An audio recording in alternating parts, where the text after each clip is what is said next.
Pengambilan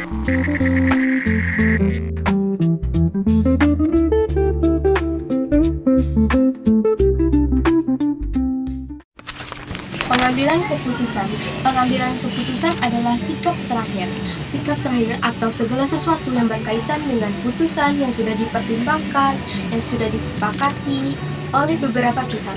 Contohnya adalah Ketua Komisi 2 DPR Republik Indonesia menyampaikan bahwa revisi peraturan KPU nomor 8 tahun 2024 tentang pencalonan bupati, wakil wali kota, gubernur itu sudah berkaitan dengan keputusan Mahkamah Konstitusi dan tidak dapat dikurangi ataupun ditambah. Kekuasaan adalah kemampuan orang lain berdasarkan kewibawaan, wewenang, karisma, atau kekuatan fisik. Bicara tentang kekuasaan, pemerintah seringkali melakukan penyalahgunaan kekuasaan. Salah satu contohnya adalah penyalahgunaan kekuasaan dana publik yang dilakukan oleh 3 mantan penjabat Kemenkes. Nah, jadi apa sih kebijakan publik?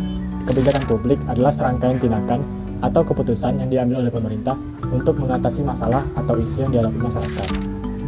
Kebijakan ini juga dapat didefinisikan sebagai keputusan yang dibuat oleh pemerintah untuk mencapai tujuan tertentu dalam rangka memenuhi kebutuhan masyarakat. Contohnya nih, dalam bidang pendidikan, kebijakan Merdeka Belajar yang merupakan inisiatif dari Kementerian Pendidikan dan Kebudayaan Indonesia untuk memberikan kebebasan kepada siswa dan sekolah dalam proses belajar. Tujuannya adalah untuk membuat pendidikan lebih fleksibel dan sesuai dengan kebutuhan dunia kerja. Jadi diharapkan kebijakan ini akan membantu lulusan jadi lebih siap kerja dan memiliki keterampilan yang dibutuhkan masyarakat. Pada sesi kali ini, saya akan menjelaskan tentang sistem alokasi atau yang biasa disebut juga dengan sistem distribusi.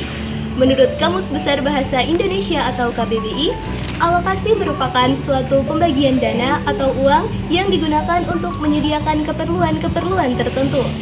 Alokasi juga dapat diartikan sebagai penjatahan atau pembagian nilai-nilai dalam masyarakat. Berikut merupakan contoh-contoh alokasi yang terdapat di negara Indonesia.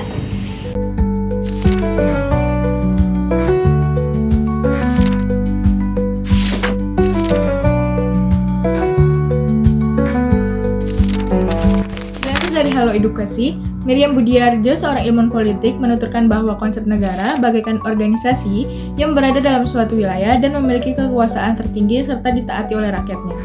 Negara adalah organisasi politik yang memiliki kedaulatan atas suatu wilayah dan penduduk tertentu. Konsep ini mencakup beberapa elemen seperti wilayah, penduduk, pemerintahan, kedaulatan, dan pengakuan internasional. Salah satu permasalahan terbesar yang terjadi di negara kita pada saat ini ada pada faktor ekonomi, yaitu tingginya pengangguran. Pengangguran ini disebabkan oleh jumlah angkatan kerja yang terus bertambah tiap tahunnya, namun tidak memiliki lapangan pekerjaan yang memadai.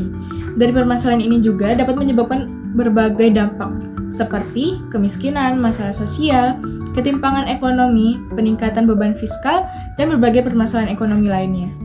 Dari permasalahan ini juga menciptakan tantangan tersendiri bagi negara untuk membangun lapangan pekerjaan dan meningkatkan keterampilan tenaga kerja.